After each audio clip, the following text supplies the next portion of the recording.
Baik, selamat pagi. Bertemu kembali dalam sesi Diklat bersama saya Dr. Ignatius Bimanyu. Hari ini kita akan mulai belajar tentang bantuan hidup dasar.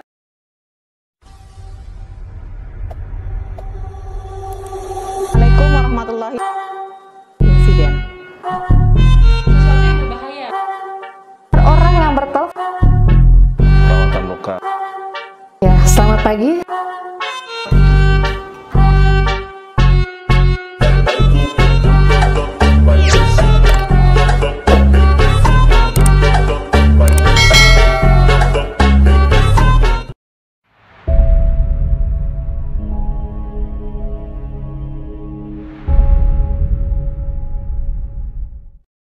Bantuan hidup dasar adalah serangkaian usaha awal. Kata kunci di sini ada usaha awal ya, untuk mengembalikan fungsi pernafasan dan atau sirkulasi pada seorang yang mengalami henti nafas dan atau henti jantung yang dilakukan oleh tenaga terlatih. Jadi di sini yang kita pelajari adalah usaha awal atau tata cara awal dengan cara yang benar untuk mengembalikan sirkulasi pada kejadian henti nafas dan henti jantung. Dalam pedoman yang diberikan oleh AHA itu ada rantai kelangsungan hidup, ada penanganan pada out hospital atau di luar rumah sakit, atau penanganan di dalam hospital atau di dalam rumah sakit. Kita akan bahas yang di dalam rumah sakit. Siapa saja sih yang membutuhkan bantuan hidup dasar? Yang pertama adalah pasien-pasien yang tidak sadarkan diri. Kemudian henti jantung. Henti jantung biasanya manifestasi yang ditunjukkan memang adalah tidak sadarkan diri. Tidak terabanya adanya nadi. Kemudian pasien henti napas atau kesulitan bernafas itu penting, jadi tidak hanya henti napas atau tidak bernafas, tapi yang kesulitan bernafas seperti terengah-engah atau megap-megap itu juga perlu kita berikan bantuan hidup dasar. Kemudian pasien tersedak.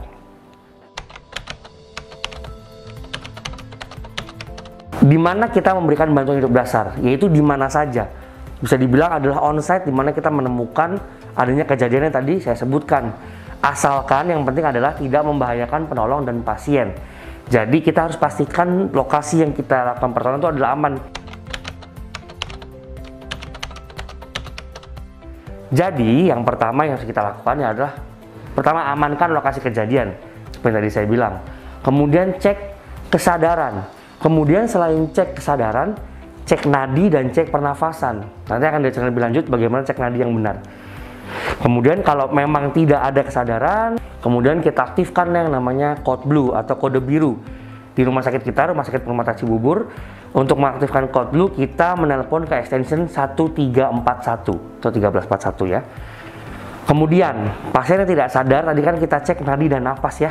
Jika ada nadinya, kemudian ada nafasnya, berarti kita posisikan pasien di recovery position. Nanti akan kita jelaskan seperti apa recovery position. Kemudian kalau tidak ada nadi dan tidak ada nafas, berarti kita lakukanlah RJP atau kompresi dada atau resusitasi jantung paru. Kemudian kalau nadinya ada, tapi nafasnya tidak ada, kita akan buka jalan nafasnya.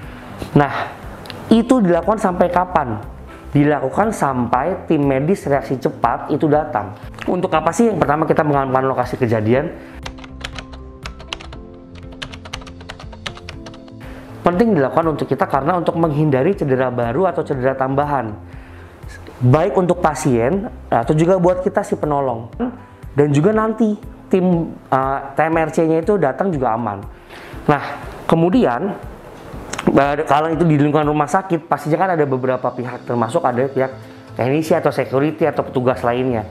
Untuk pihak-pihak tersebut yang sedang bertugas di lokasi tersebut, membantu mengamankan kejadian. Kemudian menyiapkan lift atau troli emergency dan mempersilakan pengunjung menggunakan lift lain. Jadi selain mengamankan lokasi, mengclearkan lokasi sampai transport nanti dari tim code blue-nya atau pasien itu akan dibawa.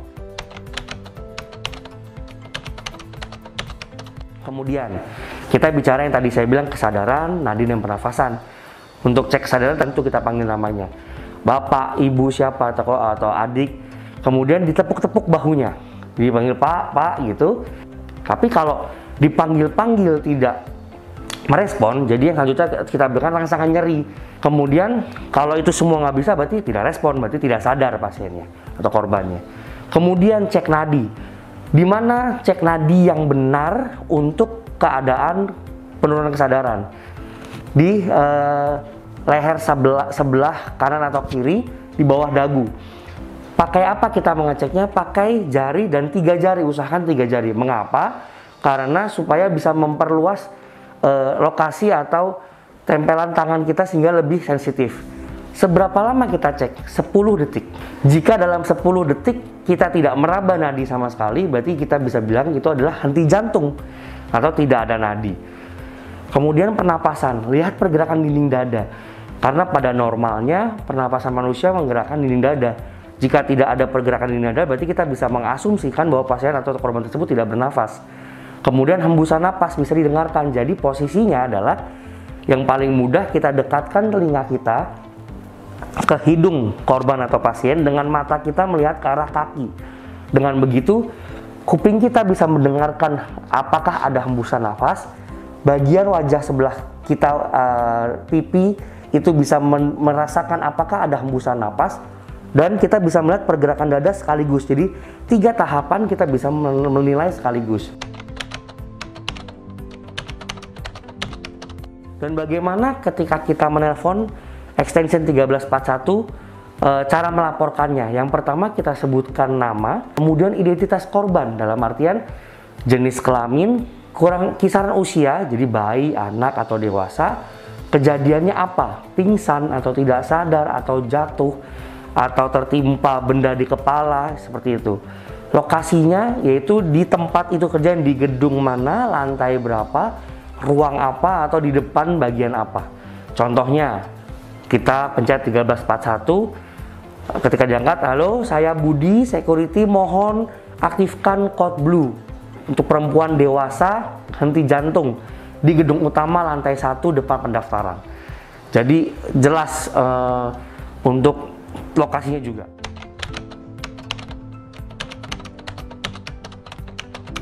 Kalau kita bahas dulu yang pertama, kalau pasiennya ternyata pas kita cek kesadarannya menurun tapi nadinya ada, nafasnya masih ada. Apa yang harus kita lakukan? Kita posisikan pasien ke posisi mantap atau recovery position yang tadi kita bahas di bagian yang pertama. Yaitu adalah seperti apa? Pasien dimiringkan. Jadi dimiringkan ke salah satu sisi, contohnya. Kemudian kita bergerak ke bagian yang selanjutnya. Apabila terjadi henti napas dan henti jantung, apa yang kita lakukan yaitu adalah RJP. Ada 3 macam kompresi dada yang harus diketahui untuk pasien dewasa, anak, dan bayi.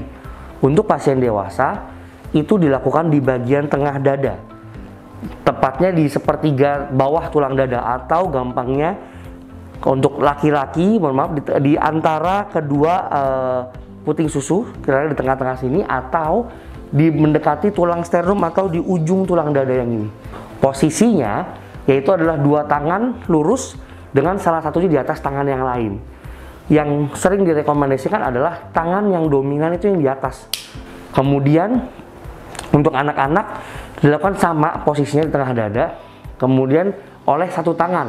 Kalau tadi dewasa 2 tangan, kalau anak 1 tangan, seperti ini. Kalau untuk bayi, bukan dengan tangan, melainkan dengan 2 jari. Jadi posisinya bisa seperti ini, jadi ini bayinya di sini, di tengah-tengah dada kita bisa seperti ini, atau dengan 2 jari seperti ini. Begitu.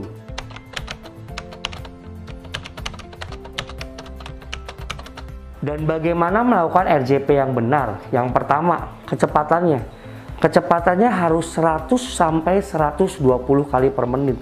Kemudian kedalamannya. Kedalamannya juga harus kurang lebih sepertiga dalamnya atau 5 sampai 6 cm pada dewasa atau 4 cm pada anak. Mengapa? Karena kita ibaratnya itu memompa manual jantung. Kalau kita kurang dalam, jantung itu tidak akan memompa sampai ke otak. Jadi tujuan kita memompa darah untuk sampai ke otak. Jadi kedalamannya harus cukup kita memompanya.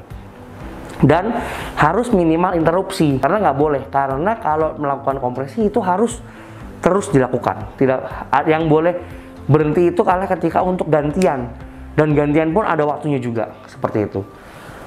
Kemudian ketika memompa juga berikan kesempatan dada untuk mengembang kembali, atau bahasa yang paling umumnya dalam BHD adalah recoil. Kemudian Tenaga keluar dari tubuh, bukan dari tangan. Poin ini erat hubungannya dengan posisi kita saat melakukan RJP. Nah, untuk pasien dewasa, kita melakukan abdominal thrust. Itu biasanya dilakukan di 1 tahun ke atas atau dewasa lah ya. Kita penolong posisinya adalah di belakang si korban. Jadi kita di posisi belakang ini, korbannya di depan kita. Kemudian yang paling biasa dilakukan adalah kaki direnggangkan dulu untuk supaya pasiennya juga posisinya rileks dan pasrah untuk dilakukan pertolongan. Tangan kita itu mengepal seperti ini. Nah, biasanya dengan 2 tangan nih, satu begini, satu dipegang. Kemudian kita lingkarkan di depan. Kita pasangkan di daerah pusar. Jadi intinya tuh seperti kurang lebih seperti di sini. Di antara pusar sama di antara tulang dada, seperti ini, kayak gini. Nah, kemudian dihentakkan. Jadi dihentakannya itu sama konsepnya. Dihentakkan ke atas seperti ini. Jadi kita begini posisinya. Kaki biasanya di depan kita, kaki kita renggangkan dulu. Kemudian kita gini, kita hentakkan seperti ini. Gitu. Sama. Intinya adalah sama, merangsang si pasien atau korban untuk muntah atau untuk batuk. Itu lebih ke muntah sih. Muntah sehingga untuk mengeluarkan sumbatannya jauh lebih baik. Lalu bagaimana pemberian napas buatan pada pasien yang membutuhkan? Sebenarnya pada zaman sekarang ini, apalagi setelah melewati pandemi, pernapasan buatan dalam bentuk mouth to mouth atau mulut ke mulut secara langsung itu tidak disarankan. Karena apa? Konsepnya kita ada di dalam rumah sakit, di tempat pelayanan medis yang mana pastinya ada alat-alat untuk pertolongan pernapasan yang lebih baik. Sekarang kita sampai di kesimpulan. Jadi BHD itu bertujuan untuk lini awal atau langkah pertama dalam menyelamatkan pasien henti jantung atau henti nafas. Dan BHD juga diberikan juga pada pasien yang tidak sadar dan juga tersedak. Aktivasi Code Blue di nomor 1341 itu ditelepon atau diaktifkan setelah yakin memang pasien yang ditemukan tadi perlu dilakukan adanya bantuan hidup lanjutan, terutama oleh tim Code Blue atau TMRC. Lalu kita sudah membahas tadi bagaimana cara menilai kesadaran, mengecek nadi dan pernapasan untuk menentukan penanganan selanjutnya. Karena tadi beda-beda ya, mana yang udah benar-benar tidak ada nadi, tidak nafas sama sekali atau sebagian saja. Kemudian jangan lupa pemberian BHD pada dewasa, anak dan bayi berbeda-beda. Kemudian pada pasien tersedak, tadi kita sudah menjelaskan, kita sudah mempelajari bagaimana cara-caranya. Tapi jangan lupa setelah itu dievaluasi lagi kesadarannya dan efektivitas batuk pada pasien untuk penanganan selanjutnya. Apakah perlu dilakukan bantuan hidup lanjutan atau cukup diobservasi saja.